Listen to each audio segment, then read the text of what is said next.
Olá, meus amigos, muito bom dia. Sou o Dr. Antônio Martins de Faria, sou contador, sou advogado, moro em Santa Cruz do Capibaribe e hoje são 12 de novembro de 2025.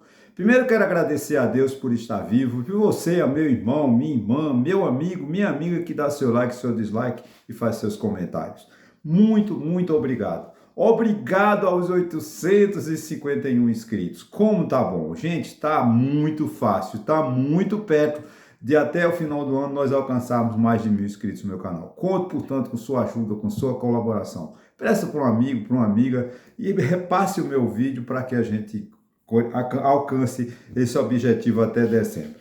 Bom, eu deixo o meu e-mail, meu telefone, caso queira entrar em contato comigo, fiquem à vontade. Eu quero hoje iniciar aqui o meu vídeo com um título seguinte: enquanto o Nordeste vira deserto, Brasília ferve em escândalos e na política. Isso é claro que foi eu fazendo uma análise aqui o seguinte, porque eu me preocupo, já é costume sempre eu abordar a questão do meio ambiente. Nós estamos vivendo a COP30, né, que está ocorrendo em Belém, do Pará.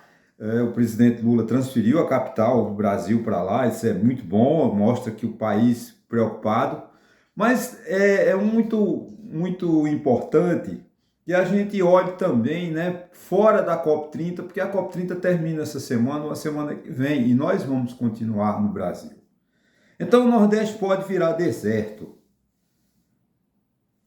É uma tragédia, né? Um estudo da Universidade Federal do Ceará diz o seguinte, que no ano de 2100, o Nordeste terá clima de deserto. O que isso quer dizer, gente? Não há sobrevivência humana num deserto. O exemplo maior é o deserto do Saara, que a gente não sabe quando começou, por que começou, mas que está há séculos, a questão do deserto do Saara. Não tem condições de vida humana, porque não tem perspectiva de uma raiz sequer, é só areia, né? Isso não está difícil de acontecer conosco, porque o Nordeste brasileiro está esquecido pela sociedade e pelo Estado. Ontem eu ouvi o governador do Nordeste, lá que é do Piauí, governador do Piauí, que é o presidente do conselho, do chamado Consórcio Nordeste, na COP, eles falaram tudo, menos como salvar a nossa Caatinga, como salvar nosso Nordeste, né, a nossa Mata Atlântica. Tudo muito... Quer só recurso. Só que nem tudo é dinheiro. O que precisa de fato é educação. Nessa região do Cariri, eu tenho experiência que vem do índio, talvez, né, que chamada coivara, do queimar. Vamos queimar para fazer uma brocar um terreno, botar fogo para o ano que vem, quando chover, plantar e dar milho bom. Porque a aparência, quando você brocava, a terra se fortalecia. Muito pelo contrário, a terra enfraquece. Além da morte da flora, da fauna, do pé de catingueira, do pé de marmeleiro, do xique-xique, do mandacaru, do cumaru, do pau-d'arco, né? Essas árvores características da nossa região, que são fundamentais para a retenção, para a diminuição do carbono que vai para a natureza. Mas o que está acontecendo com o Nordeste? O abandono total dos governos, das autoridades, com relação a salvar, a educar este povo. Porque não adianta querer salvar o Nordeste, salvar a Caatinga, salvar o Cariri, salvar o sertão sem o povo. É fundamental que se eduque o povo para que nós possamos ter condições de vida daqui a 75 anos. Antônio, tu tá falando bobagem porque em 2100 eu não estou mais vivo. Você pode, eu não estou vivo, encarnado na Terra, mas meus netos, meus tataranetos, meus filhos, minha geração, essa geração hoje, eu estou com 68, vou fazer 69 anos em janeiro, eu termino, mas os meus sobrinhos, as minhas sobrinhas, elas é que estarão daqui a 75 anos na flor da idade, com 40, que elas têm, né, com 40, com 50, e com 75 anos. E nós vamos tirar a condição, o direito delas de viverem. O município de Taquaritinga do Norte, a Serra da Taquara, que é um oásis, é um exemplo do abandono, né, dos prefeitos que passaram durante 20 anos, o mesmo grupo político, não tem como dizer, porque há mais de 20 anos que o mesmo grupo político administra Taquaritinga do Norte.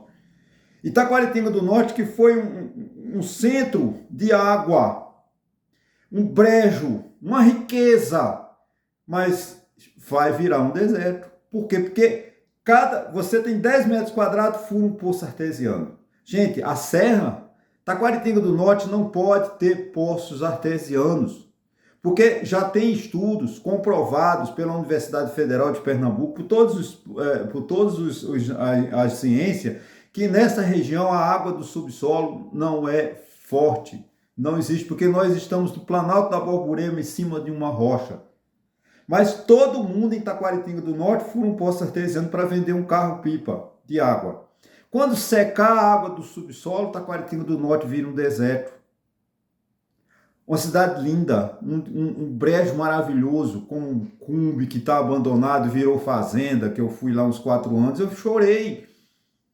Quem era o cumbe? Que as pessoas tratavam os pés de café com carinho, com limpeza, para que aquele café produzisse na sombra e que ele ganhava dinheiro vendendo um saco de café. Hoje virou fazenda. Isso é falta de política.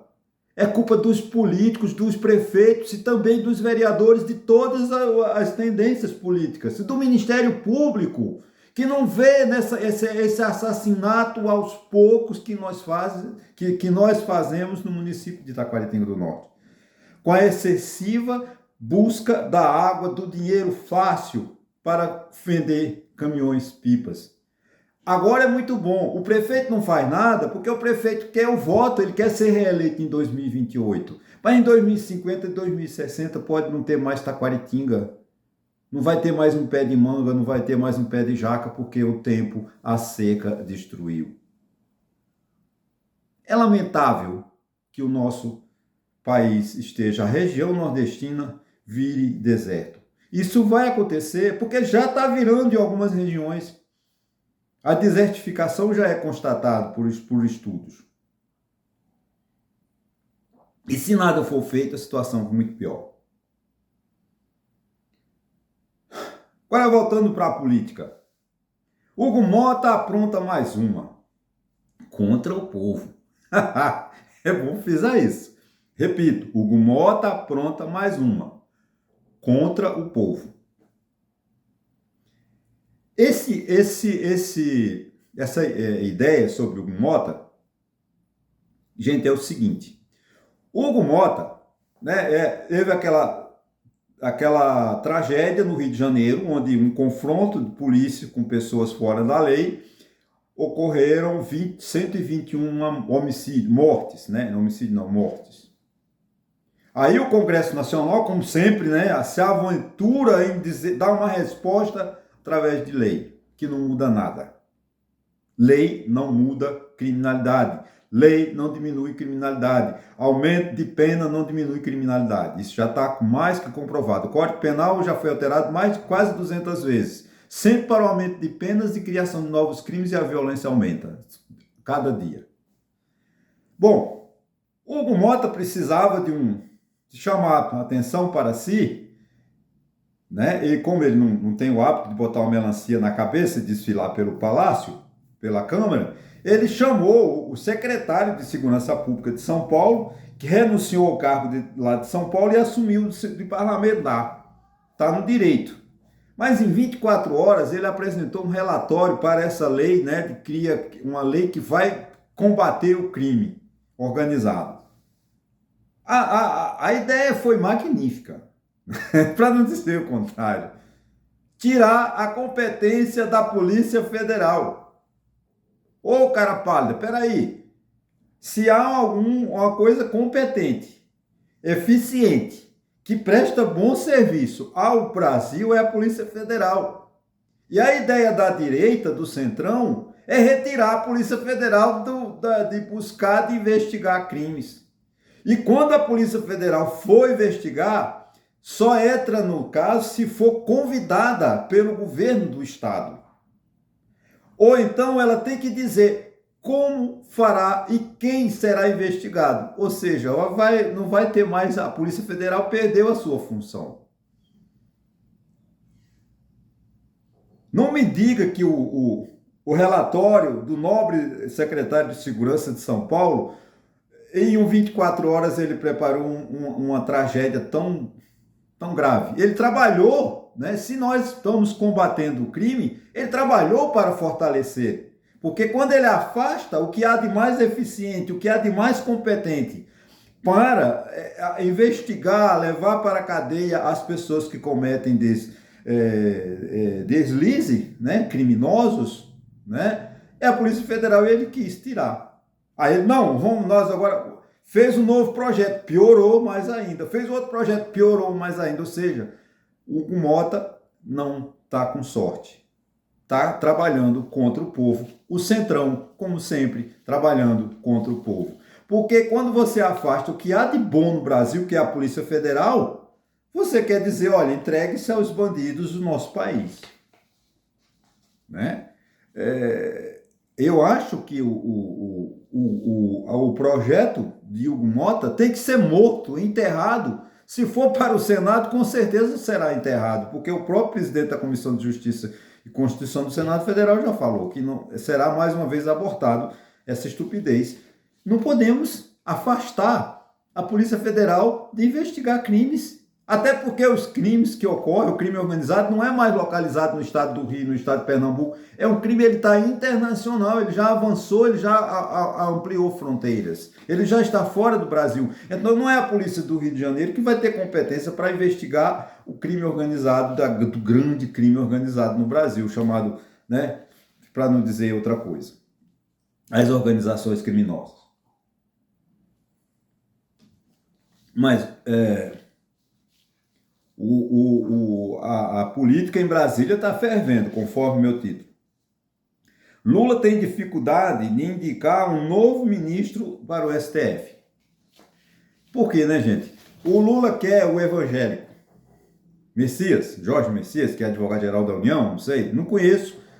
Deve ter, é amigo de Lula, deve ter competência, não vou julgar porque eu não o conheço. Só que é o seguinte, o presidente do Senado e o Centrão estão defendendo também uma pessoa, esse eu indico com abono, sem qualquer restrição, que é o Rodrigo Pacheco, ex-presidente do Senado e atual senador por Minas Gerais. O Centrão e o presidente Alcolumbre parece que estão querendo o Rodrigo Pacheco. É uma boa indicação, repito. E o Lula quer, para ganhar votos dos evangélicos, o Jorge Messias. Só que o seguinte...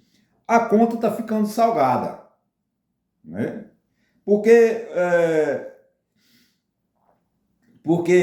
eles estão pedindo uma vice-presidência da Caixa Econômica Federal, estão pedindo a presidência e a superintendência do CAD, que é Conselho Administrativo de Defesa Econômica.